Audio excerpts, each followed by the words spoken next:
A priori, c'est un fauteuil comme les autres, mais en réalité, il épouse les formes du corps et est conçu pour les plaisirs coquins.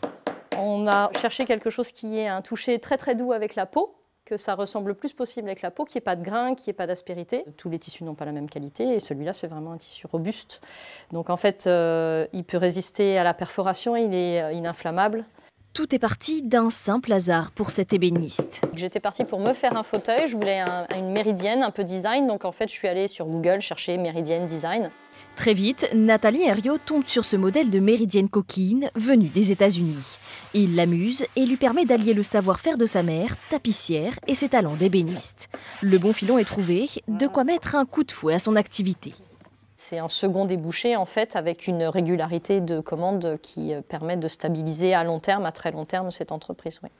Ces fauteuils vont de 2 400 à 4 000 €, du haut de gamme, en épicéa massif et entièrement fabriqués à la main. Pour écouler les stocks, elle est suivie dans son aventure par son amie blogueuse, qui semble elle-même l'avoir testé et approuvé. Ah oui, il paraît.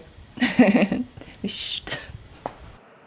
Alors pour en parler, nous avons été jusque dans ce magasin érotique de Reims. Le fauteuil courbe à croquer de Charente-Maritime fait mouche. Je pense que les gens sont plutôt intrigués déjà par sa forme, il a ses designs, et on le repère bien au milieu du magasin, donc ça suscite la curiosité, et puis avec la petite mise en situation, ça donne envie de découvrir quel est ce produit en fait.